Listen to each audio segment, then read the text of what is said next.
Hello and welcome to The Download from Wise Woman and Wordsmith, where insight meets inspiration. A space for creatives, dreamers and visionaries ready to spark new ideas, ignite purpose and reimagine possibilities. Here we share downloads of wisdom, stories and strategies to help you thrive in your creative journey. I'm your host, Jill Marshall. Tune in, connect and let the magic unfold. Joy tomorrow.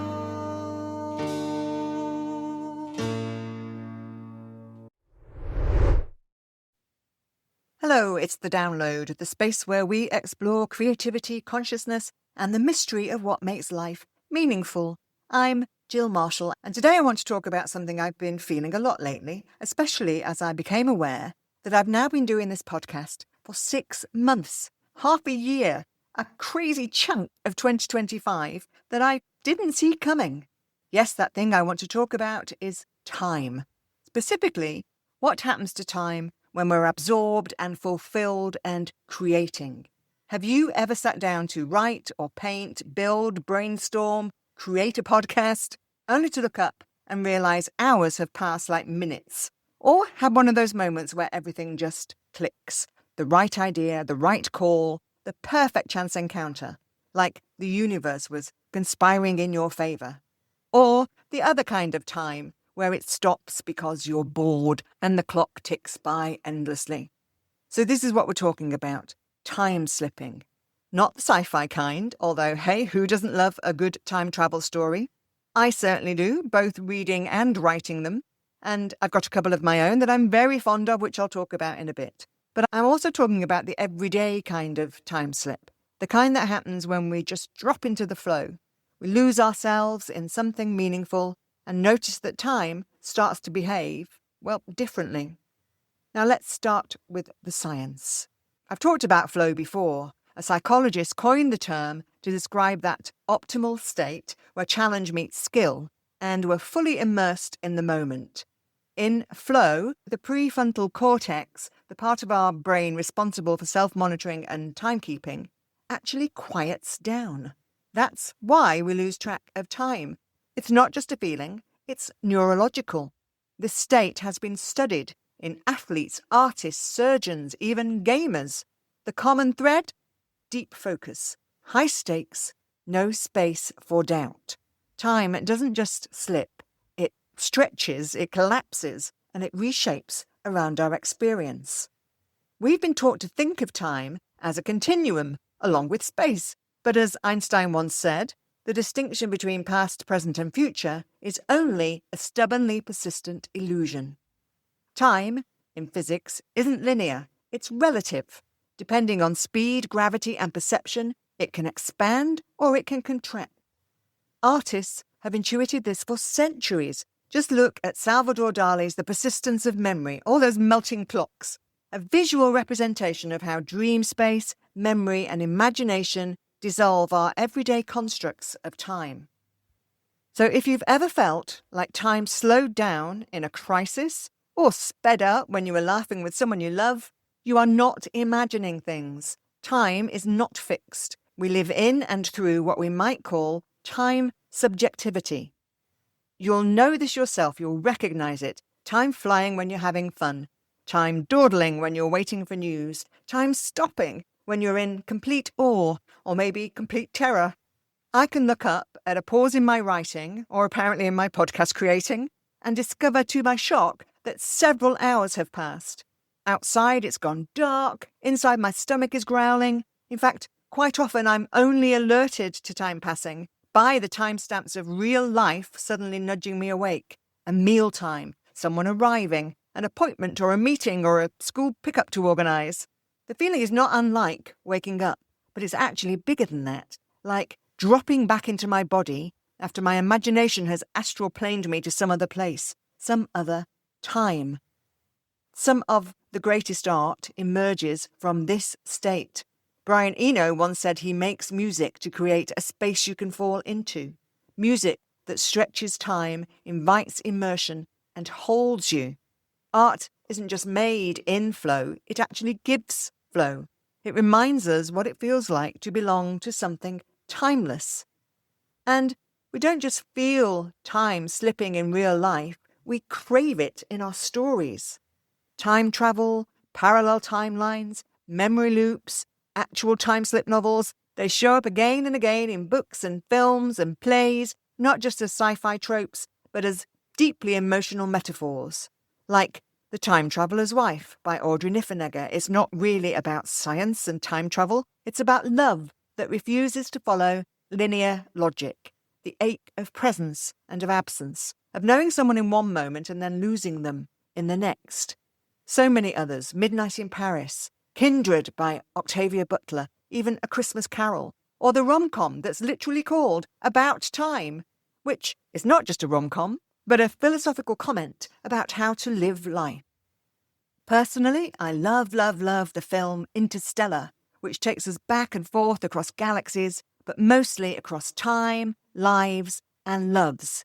And then there's another of my favourites, Arrival, about non-linear time. The main character begins to experience her life as a circle rather than a line, and it changes everything, how she sees love, grief, choice, language, and purpose. It asks, if you knew the story's ending, would you still live it?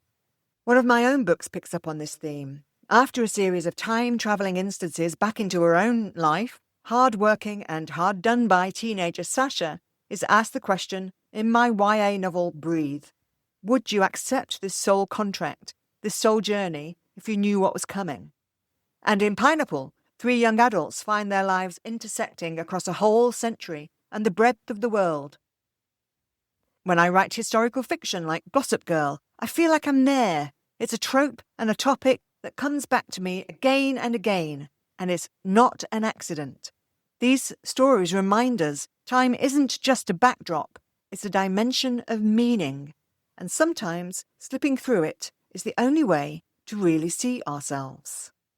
Now let's bring it back to the real world, where these kind of slips happen all the time. You've been thinking of someone and they suddenly text you. You had a wild idea, and the next thing you saw was a sign, a book, a person that echoed it back to you.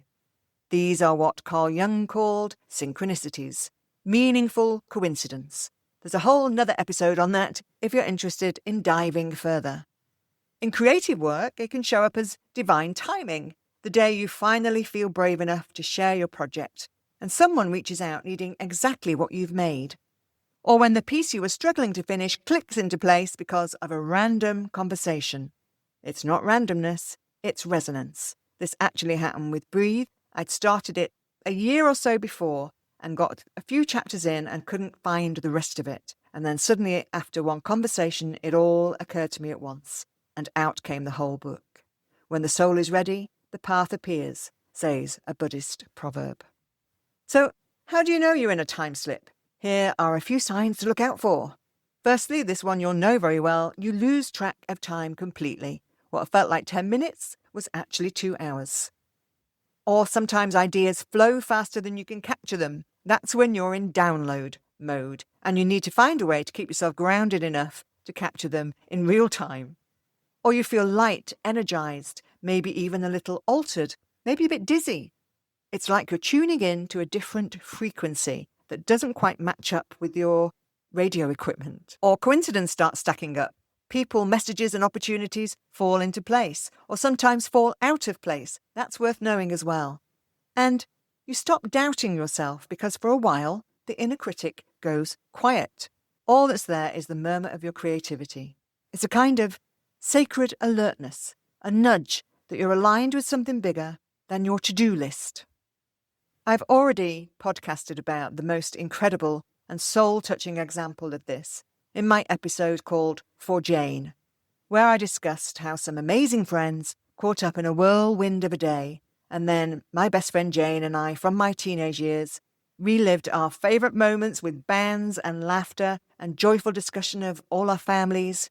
We hadn't seen each other for years, and we made up for all of that time in one incredible, loving and lovely day. And I can only believe that God or Goddess or the universe had a hand in that because of what happened just hours later. The link to that episode is in the notes. But another moment was very recently when I was hanging out with my grandson mid to late afternoon over the weekend. I hesitate to say babysitting because he's 7 years old for a start and not a baby, and also because it doesn't involve much sitting. What it did involve was a mind-blowing game from his mind of interconnected plot streams as he acted out the parts of a genius inventor and his evil twin director, made up devices like director ink that turned the writer into a minor Hitler, and meanwhile orchestrated all the roles and dialogue that I needed to come out with, which also included me being a double agent, running messages up and down the hall between the villain's lair in the lounge and the hero hideout in his bedroom. He kept tabs on the whole lot with effortless continuity, jumping in and out of the timelines and the characters and the voices with ease and fun and absolute conviction. A Christopher Nolan in the making, or perhaps already made. But the timelessness was also this. After being trapped in various portals, released through enchantments made up on the spot, and chasing around the house along riotous escape routes, I suddenly realised that 2 hours had passed, and I hadn't done any of the grandmotherly things I was meant to do, like, feed him and get him in the bath and start the bedtime wind down. We did manage it just before his parents walked in, and I'm not sure how much of a wind down we'd achieved, but we had both had a blast, and it will be fixed in my memory as a wonderful day for a long time to come. And I hope that in the future, when he looks back through time, he'll remember it in a similar way. Maybe not when he was fed and washed on time, but when he had a fantastic, time-defying adventure with his crazy nana. And it strikes me that the key to all such timelessness is, of course, love. It's where nothing else matters other than who, what, why, how you are in love with that moment. It makes it beautifully and paradoxically both endless and momentary, so long and yet too short. So here's what I want to leave you with today. If time is a construct and flow is a portal, then maybe the best thing we can do is listen for when time starts to slip. That's where the gold is. That's where the self disappears and something more powerful can speak through you and to you. What would happen if you followed that sensation, even for 10 minutes a day, bearing in mind that in another universe that might be 10 hours? What would you make, remember, or receive? Maybe time isn't something we measure. Maybe it's something we meet. Or maybe time is actually a place where we find ourselves with those people and the meaningful things that we love the most. Thanks for hanging out in this little timeless moment with me. If you've had your own experiences of time slipping, whether through creativity, play, or strange synchronicity, I'd love to hear them.